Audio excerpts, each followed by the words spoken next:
생방송 전국교회는 지금 이번 순서는 전국의 크리스천들의 삶과 신앙 이야기를 들어보는 영상 칼럼 시간입니다.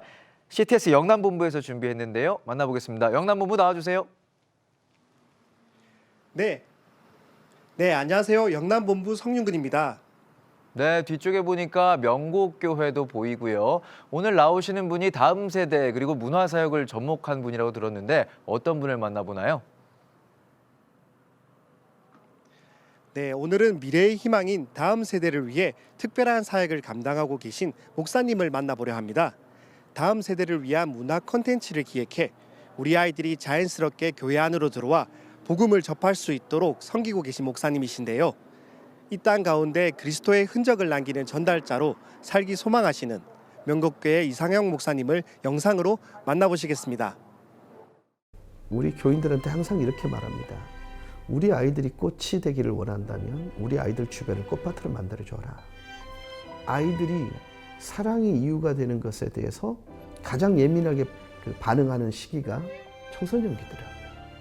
이 아이들을 이해하지 못하는 목회의 현장은 사실은 다음 세대에 대한 기대치가 없을 것 같아요.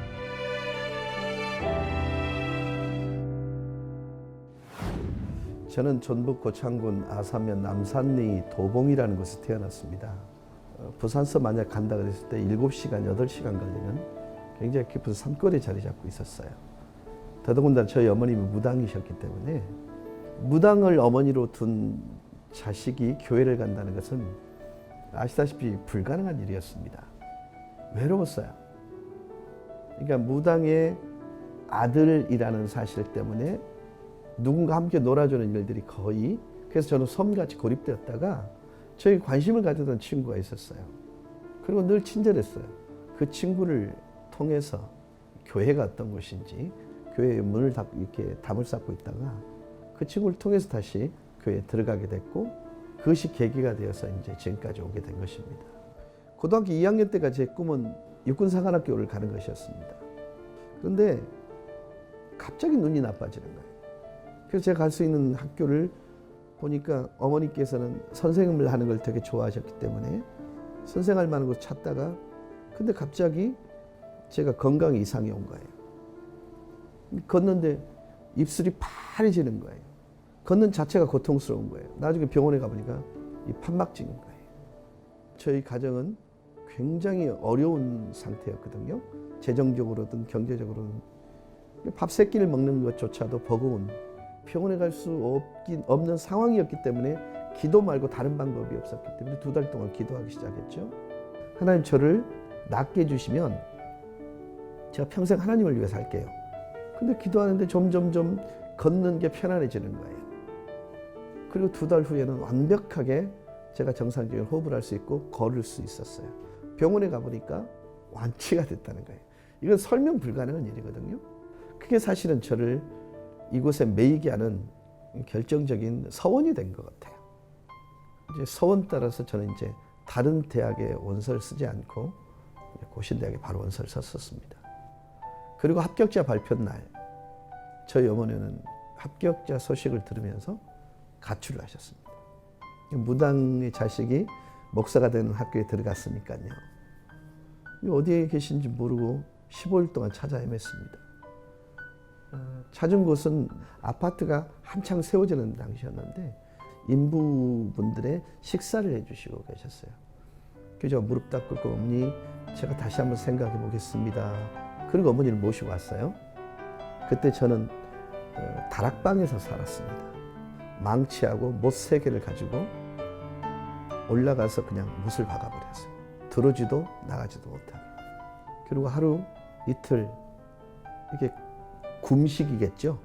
셋째 날 이렇게 저녁에 이제 어머니가, 상령아 네가 원하는 게 뭐니? 그렇게 질문을 하셨어요. 왜 그렇게 서럽던지. 엄마 교회 가는 거예요. 그게 전부였어요. 그러자 어머니께서 네 입학식 날 엄마 교회 갈게. 그러시고 난 뒤에 이제 어머니의 고난이 시작됐어요. 자기에게 오는 귀신을 거절하는 일이 어머니에게는 죽는 것보다 더 고통스러운 일이었나 봅니다. 근데 그것을 자식을 위해 고스란히 감당해 주셨어요. 그렇게 해서 이제 어머니가 교회를 나가기 시작하셨어요. 그리고 저희 가정은 그렇게 이제 복음화가 시작됐고요.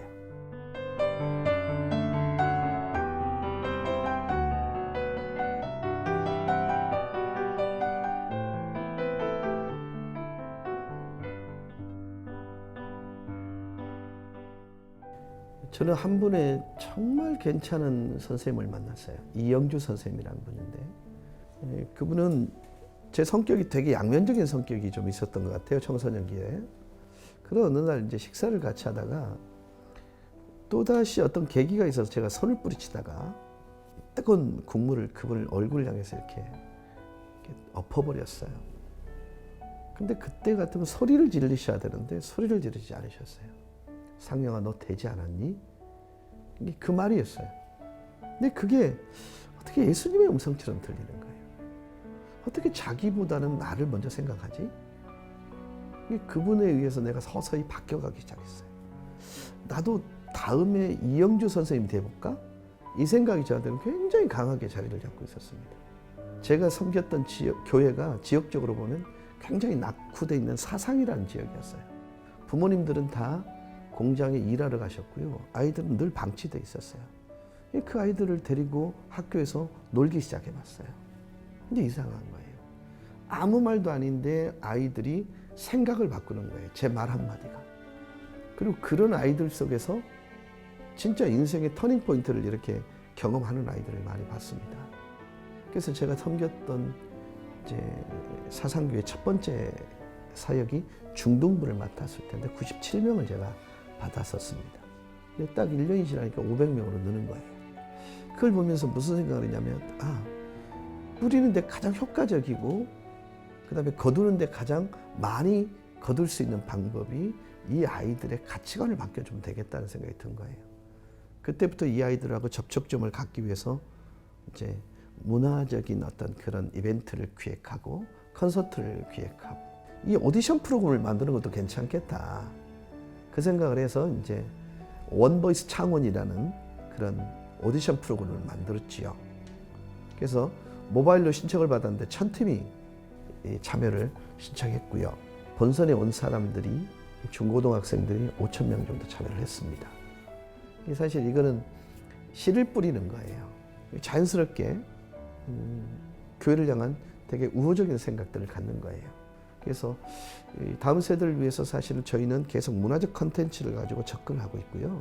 그게 사람을 바꾸는 일이었기 때문에, 그리고 아이들이 사랑의 이유가 되는 것에 대해서 가장 예민하게 반응하는 시기가 청소년기더라고요.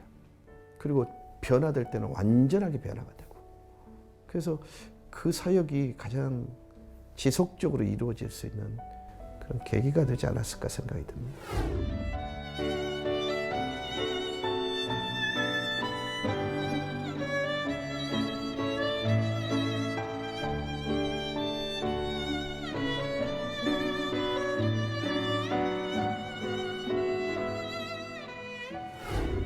우리 교인들한테 항상 이렇게 말합니다. 우리 아이들이 꽃이 되기를 원한다면 우리 아이들 주변에 꽃밭을 만들어줘라. 우리 아이들이 꽃이기를 기대하면서 정작 우리 아이들이 자라는 환경은 잡초밭이에요. 어느 순간은 이 아이들이 잠식되어 버린단 말이죠. 그래서 우리 잘 믿는 우리 아이들에게, 그리고 차세대 우리 아이들에게 꼭 전해주고 싶은 말은 정확한 눈을 좀 가졌으면 좋겠다. 그 정확한 눈은 말씀을 통해서 오는 거니까. 그래서 정확한 눈을 통해서 자신들의 삶의 식과법이 명확하게 결정되어졌으면 좋겠다. 그 생각을 좀 많이 하는데, 결국은 어른들의 몫인 것 같아요. 왜 인생은 본만큼 사는 거니까. 그래서 좋은 눈을 좀 가졌으면 좋겠어요. 교회 같지 않은 교회였으면 좋겠어요. 누구나 오되, 그러나 거기는 진정한 가치, 보석을 품고 있는 교회. 그리고 제 역할은 안전한 착륙이 아니라 끝까지 이륙하고 있는 그런 목사로 제 목회 생활을 마무리하고 싶습니다.